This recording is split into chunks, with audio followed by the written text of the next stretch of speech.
Então, nós damos sequência aos nossos encontros, apresentando os nossos candidatos a prefeito da cidade de Navegantes. E nós queremos agora acolher mais um nosso candidato e deixar com que ele também possa apresentar, falar o seu nome, falar o seu partido, falar um pouquinho da sua origem, deixar com que essa apresentação também aconteça para que você também conheça os nossos candidatos e agora esse nosso novo candidato que se apresenta também do PSOL.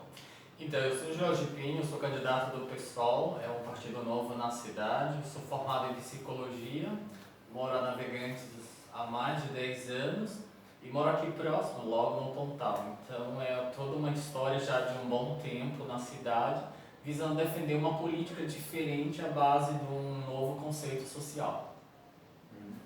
E dentro desse novo conceito, que o pessoal vem apresentar também, que é novo, é inovador também para a cidade, está começando também no nosso município de Navegantes, o que você traria de opção, de um projeto para a nossa cidade de Navegantes, caso eleito a partir de janeiro de 2021? Então, uma das coisas que a gente pensou bastante quando nós fomos criar o projeto do PSOL foi exatamente verificar o que mais a população ela sente como necessidade. Vamos começar pela saúde, que foi um dos pontos que eles elegeram como uma das prioridades. Eu tive percebendo que algumas pessoas elas levam até um ano e meio, dependendo do problema, para ser atendida. As consultas levam entre 25, 30, 40 dias, 90 dias. Tem como resolver isso? Foi elaborado um projeto pelo pessoal bem prático. Em parceria com universidades e ONGs, é possível você reduzir esse tempo de espera em até 72 horas. Então, como que se faz isso? Nós articulamos um projeto bem eficiente. Se nós fundarmos uma clínica escola, um hospital escola, nós conseguiremos trazer todos esses novos profissionais num mutirão de 30 a 34 profissionais, dividir pelos bairros de Navegantes, juntamente com médicos formados em cada área, e conseguiríamos reduzir essa fila de espera semanalmente para esse prazo de 72 horas, que é uma grande concepção do nosso projeto. Na área da educação, que é outra polêmica também, a gente esteve analisando o base dos dados da cidade. A educação é algo que precisa ser visto como a base, uma das prioridades ali para ser vista como uma das melhores educações do Estado, é investir nos professores. Os professores precisam ter mestrado, os professores precisam ter doutorados. Agora a questão é o seguinte, eles têm condições para isso com o salário que ganham? Evidentemente que eles não têm. Então o que nós do pessoal pensamos em fazer, colocar no nosso plano de governo?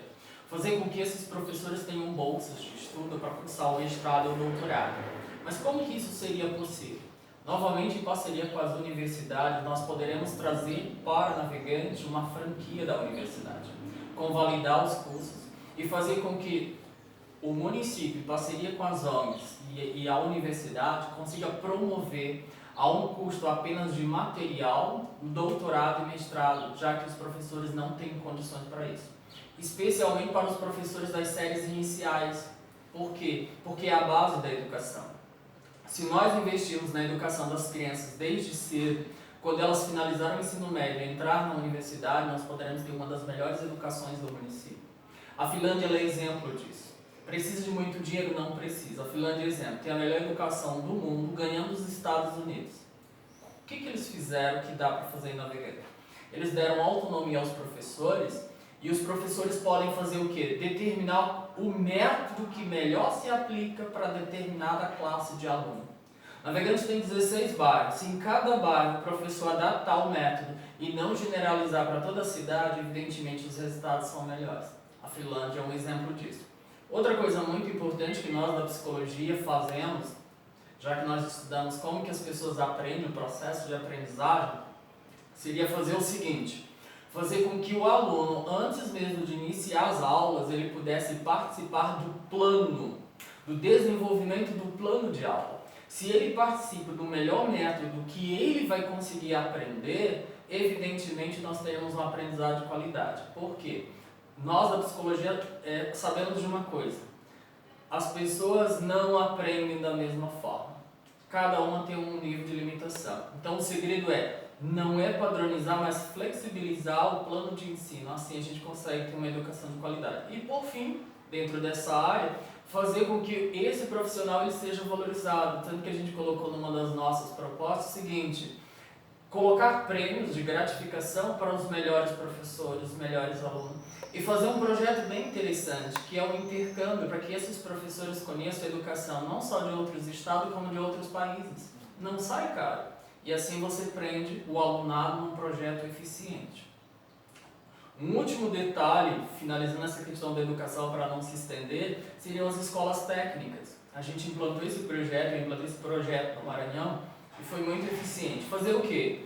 O aluno ele vai para a escola, ele aprende o teórico, mas ele aprende lá dentro do teórico aquilo que é prático. Ele aprende marcenaria, ele aprende carpintaria, ele aprende logística, ele aprende várias profissões dentro da própria instituição de ensino.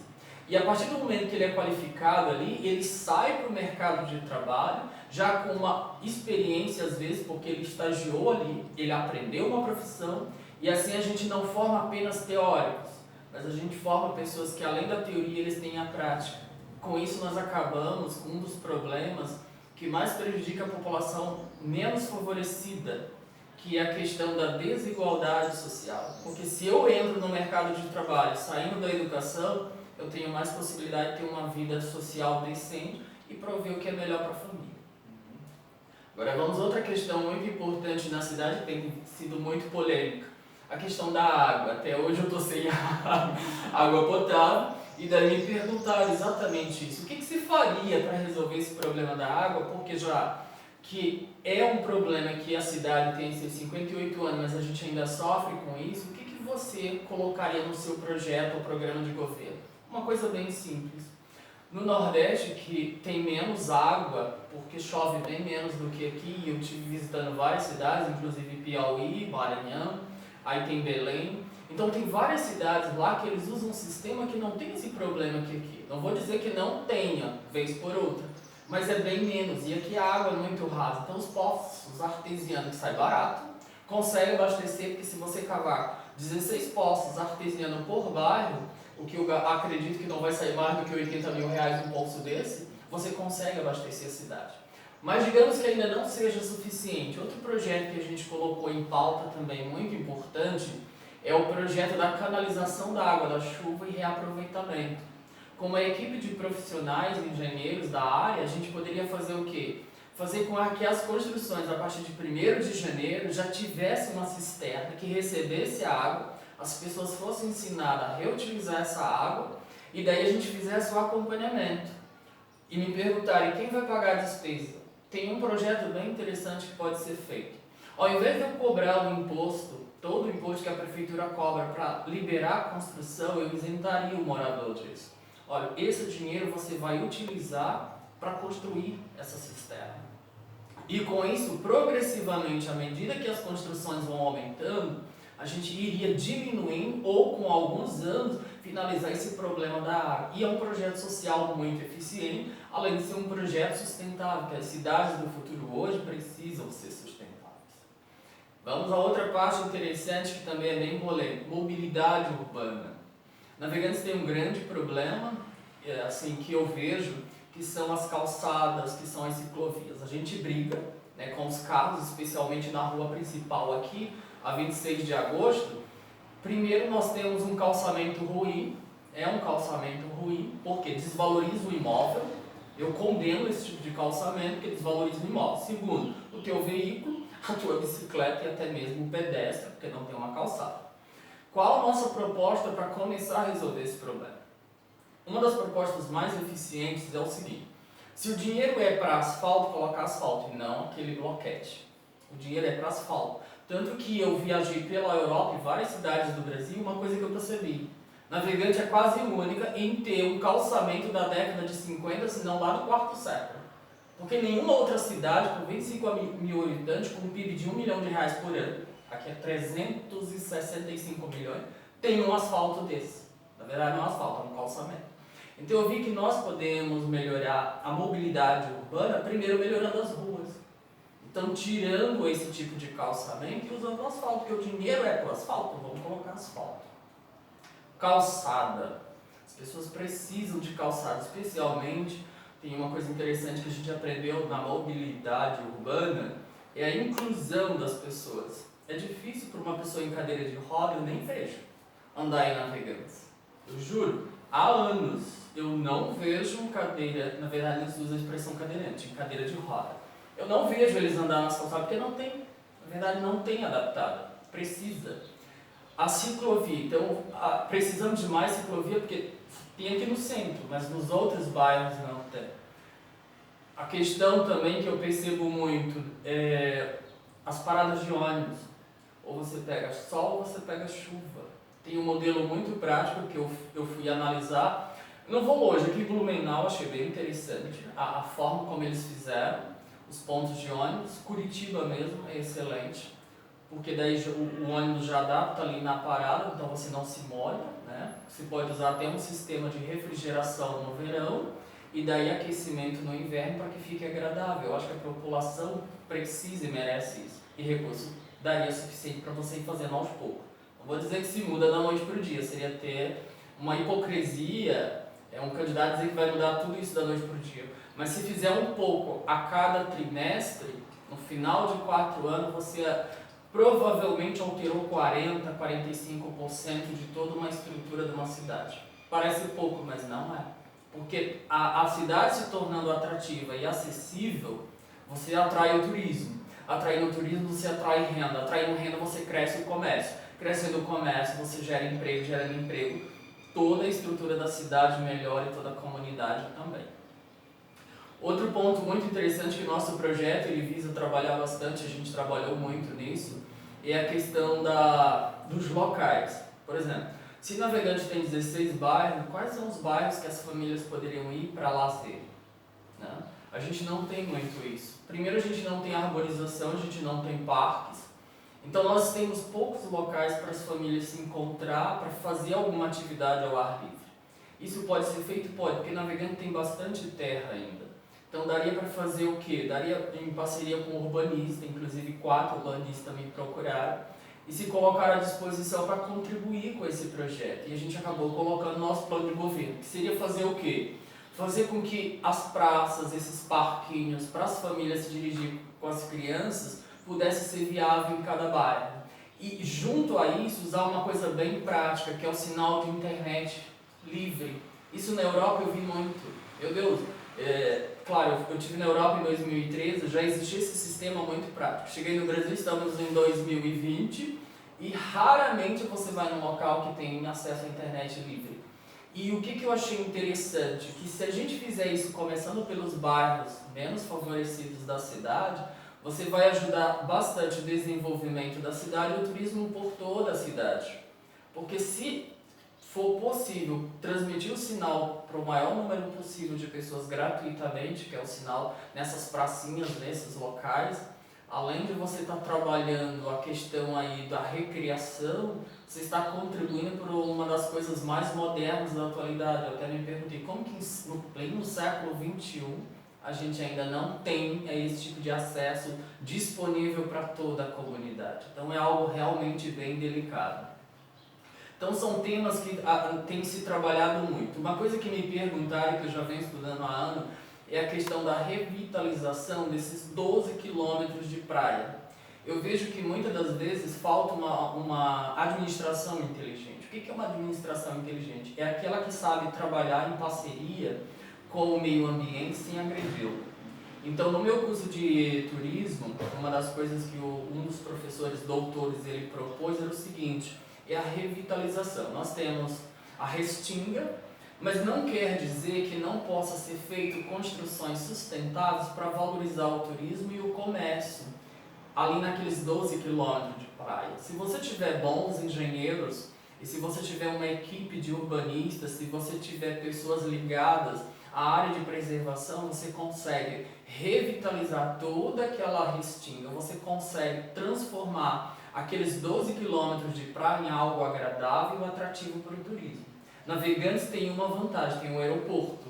Mas o que adianta ter um aeroporto para receber o turista se não tem locais para oferecer? O que eu sei é o seguinte, o turista chega em Navegante e vai para o Beto Carreira. Então é o único ponto que tem, ou seja, o Navegante está perdendo o turismo porque não tem algo que segure esse turista. Se nós estamos ali a mais ou menos 800 metros do aeroporto, a intenção é o seguinte, revitalize os 12 quilômetros, faz as construções sustentáveis, sem agredir o meio ambiente, com energia solar, reaproveitamento da água.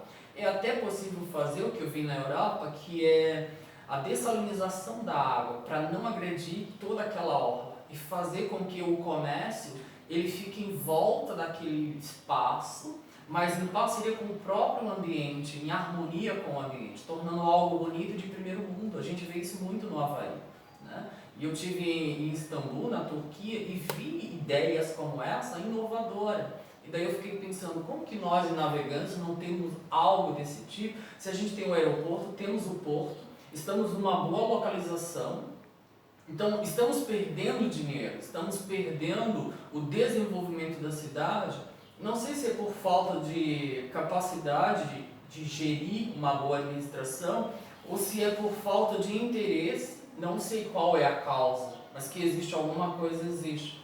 Ou talvez uma visão de mundo e de pessoas, porque à medida que eu entendo o que as pessoas da minha cidade precisam e qual a visão que eu tenho de mundo em relação ao progresso, se eu juntar essas duas coisas, eu faço uma administração boa e excelente. Então, dediquei a minha vida, são 42 anos que eu tenho, eu dediquei parte da minha vida a viajar, para ver como trabalhar o progresso. E quando você vê a necessidade de trabalhar o progresso de uma cidade e ver ela crescer, você desenvolve ela. Então, falando essa questão do turismo, que daí eu já saio um pouco da mobilidade urbana, essa questão do turismo ela é importante. Ela faz especialmente uma cidade se sobressair, porque nós temos as concorrentes. Balneário é uma concorrente. Vai levar aí um século do jeito que a coisa está, ou um milênio, para que Navegantes chegue pelo menos a 20%. Da atração que Balneário tem.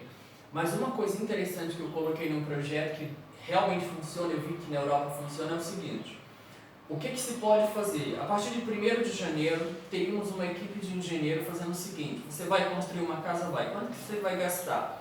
Então, só de impostos, às vezes você gasta entre 5 e 7 mil reais. Então, olha, vamos fazer o seguinte: se houver impostos da prefeitura, a gente isenta. Te dou disponibilidade de uma equipe de engenheiro e vamos fazer um projeto seguinte: todas as construções a partir de agora têm um padrão europeu. Mas por quê? Tipo o modelo castelo, modelo medieval. Por quê? Porque eu vi que a Europa se sustenta não é da agricultura, não é da pecuária, porque eles nem têm condições para isso. É só do turismo em visitação aos prédios e às construções. Então, se a gente fizer isso, embelezar a cidade com esse tipo de construção, sem aumentar o valor da construção, porque eu fiz um curso de design para elaborar projetos como esse e sei que é viável, o que você possibilita? Transformar toda a cidade. Tem até uma coisa interessante que eu até debati a estrutura da igreja de vocês, porque eu estive em alguns países, como a Turquia, que tem os templos. Então, lá, a visitação aos templos, inclusive as construções, casas, ou o que quer que seja, é tão fascinante que isso gera milhões para a economia. Aí a gente até brincou assim, a questão, mudaria alguma coisa? Eu mudaria. Eu trabalharia em parceria com as instituições, por quê? Porque as igrejas medievais, elas atraem, né? Os prédios atraem. Então, em relação às construções religiosas, eu sou apaixonado pelos mosteiros nas colinas, porque quem não vai visitar aquelas belezas? Casas. Na Croácia mesmo, a gente era apaixonado por ver as casas construídas de pedra e não de tijolo. E a visitação é muito grande. As ruas também, todo o design, toda a infraestrutura, isso contribui para o turismo. Se a gente transformar 35% a 45% em 4 anos da estrutura, mas apoiando a população, isso é muito viável de que o turismo aumente. Tem uma coisa bem legal que dá para fazer, que vai embelezar Navegantes, é a arborização. Eu tive participando de um projeto, eu fui convidado para dar uma palestra do SESC no Rio de Janeiro, que era o projeto dos Jardins Suspensos de Bulemax, bem conhecido. Então, o que Bulemax fazia? Navegante não teve toda uma estruturação para ser uma cidade que seria projetada. Ela não foi projetada, se a gente perceber. Mas o que Bulemax deu como sugestão? Os Jardins Suspensos. Ele pensou o seguinte: se eu não tenho condições de embelezar a cidade, inclusive Barra Mansa é exemplo disso. Se eu não tenho condições de embelezar a cidade, como que eu vou fazer porque eu não consigo construir jardins? Ele fez os jardins suspensos. Então eu estive visitando e testemunhando a beleza que fica as cidades quando se investe em ideias criativas. O navegante pode fazer isso. Eu tive percebendo o seguinte, se nós pegássemos e fizéssemos o jardim suspenso por cima das ruas, embelezando, sem afetar a infraestrutura da cidade, isso com certeza também se torna um ponto muito atrativo. A pessoa saía do aeroporto, já teria a praia trabalhada com toda a estrutura de urbanização, o centro, e depois você vai ampliando para os demais bairros. Porque o importante é você trabalhar inicialmente pelo menos o centro e depois ir ampliando para os bairros, porque já que o turista ele vai chegar o quê? Ou ele vai chegar por Itajaí, ou ele vai chegar pelo aeroporto. Então precisa fazer isso para que se melhore a visibilidade da cidade e a gente comece a competir. Então é importante isso e não esperar apenas rendimentos, né, de questões como o porto. Daí se mencionar uma coisa também que eu acho interessante da gente discutir muito, é a questão da cultura. A cultura, eu estava numa reunião com pastores e eles me perguntaram assim, ó, em relação às igrejas, porque a gente tem dois públicos na cidade, dois públicos que eu falo assim, ou é religioso ou não religioso. Então eles perguntaram assim, ó, com relação à questão religiosa, o que é oferecer para a religião? Eu fiz uma pós-graduação em neurociência, que era para estudar como que o religioso ele pensa, se comporta e por que ele tem uma perspectiva melhor.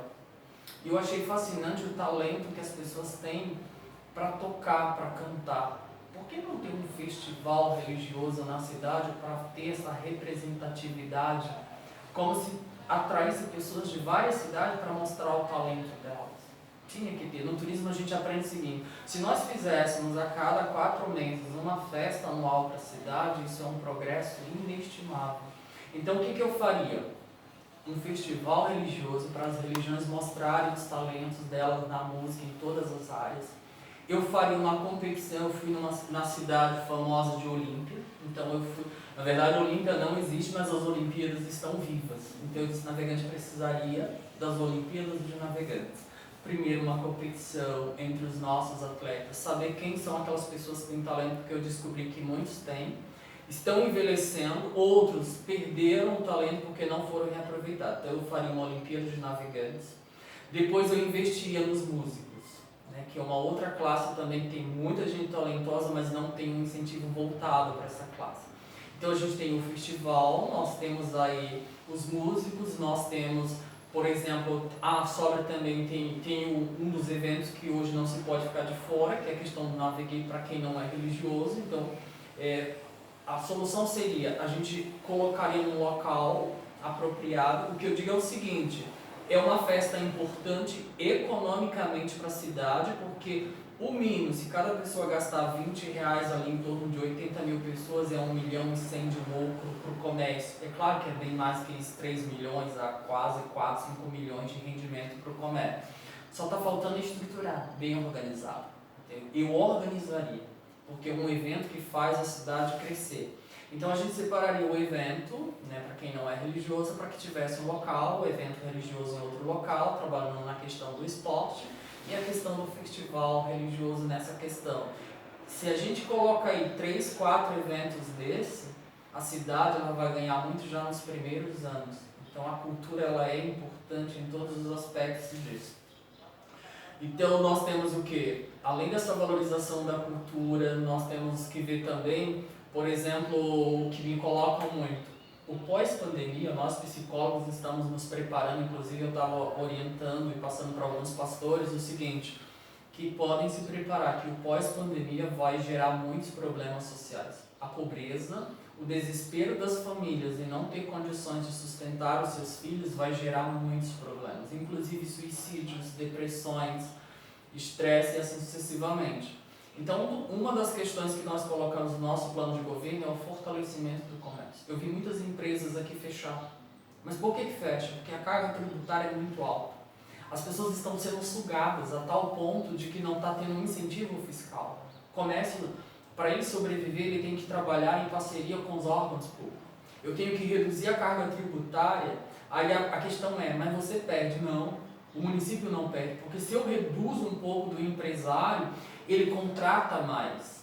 Se ele contrata mais, as pessoas compram mais, o dinheiro volta de novo.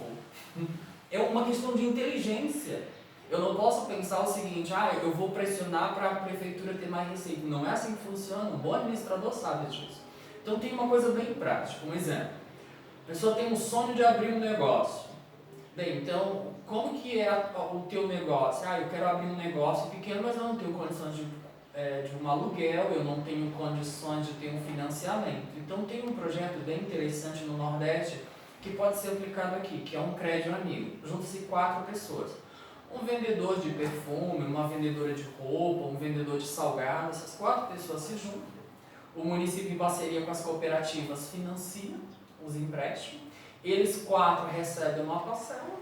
O imposto ali, o juro entre 2% a 3%, o que é muito bom. Daí eles começam a montar esse negócio os 4. E eles têm isenções dos tributos fiscais. Então você faz o quê? Você começa a pegar esse pequeno empreendedor que começou sozinho, vai botar uma pessoa para ajudar, já gerou um emprego. E daí 2, 3. Assim você gera renda. Então, para quem vai iniciar, é reduzir, eu mandei inclusive no projeto de governo, foi protocolado agora, reduzir durante ali pelo menos 5 anos, que o Sebrae diz que é 5 anos para uma empresa se firmar. Então, ali, durante aqueles 5 anos, não cobrar os tributos que sufocariam o comércio. Eu vi comércio aqui fechar com 30 dias. Então, quando eu vejo um comércio pequeno abrir, eu já digo, ele vai aguentar 6 meses, que é o contrato de aluguel. Porque dependendo do comércio, não dá para manter, se você fizer os cálculos. Então, o que pode ser feito? Olha, durante 5 anos você vai trabalhar para crescer e você vai ter uma linha de crédito. Mas tem uma coisa interessante. Para você dar todo esse material para alguém, você tem que ensiná-lo a usar, porque nem todo mundo nasceu administrador. Então você tem que ter uma assessoria ali, instituições como o Sebrae. Olha, por 5 anos você vai ter assessoria para não gastar o dinheiro e não abrir falência. Depois dos 5 anos, volta a pagar como qualquer outro comerciante? Não, você vai pagar uma taxa menor entre 2% e 3% por mais 5 anos, que daí leva 10, 12 anos. Daí me perguntaram o seguinte, mas o município já tem um compromisso com todo o seu rendimento. Como que ele vai conseguir fazer isso? É questão de inteligência e jogada administrativa. Por exemplo, assim, você vai montar um negócio. Eu não conto com o teu dinheiro para manter minha folha municipal. Eu tenho 10 pessoas que já estão mantendo essa folha, você é o 11º. Então você está entrando, mas não está no meu orçamento. Então, o que pode ser feito? Eu não cobro de você porque eu já tenho 10 que mantêm a folha do município. Então, eu posso te dar essa isenção. Mas tem uma coisa legal, porque se você vai gerar renda, você vai empregar, o teu empregado vai comprar do comércio, que sucessivamente gera mais renda e gera mais imposto. Então, eu consigo fazer isso. É inteligência e administração. Isso é bem prático.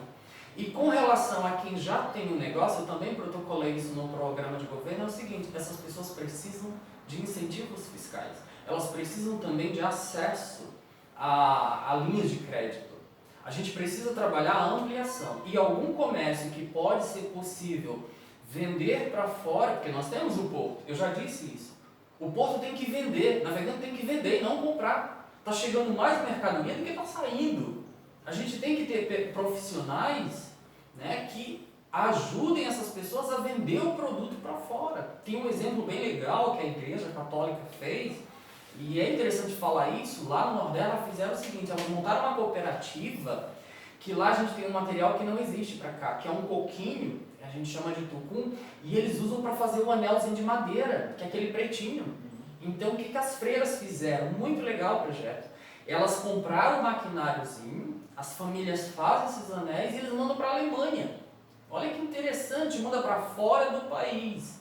Inclusive eu estive acompanhando, eu estive lá, conheci as pessoas que fabricavam, o projeto da igreja eu conheci, achei muito legal. Outro projeto para ajudar as pessoas também, claro, vocês não têm essa matéria-prima aqui, que são para os bairros mais pobres, que é trabalhar a desnutrição, às vezes, das crianças que acabaram de nascer.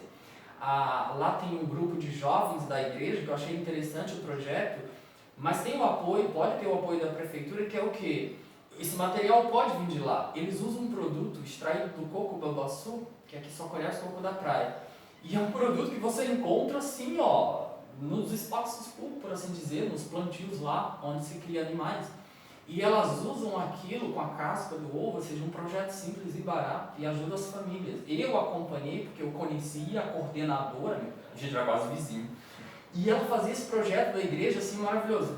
Em 3, 4 meses você via aquela criança que estava desnutrida, né? Porque nem sempre as pessoas têm condições de comprar ali nos primeiros meses de vida os produtos para as crianças.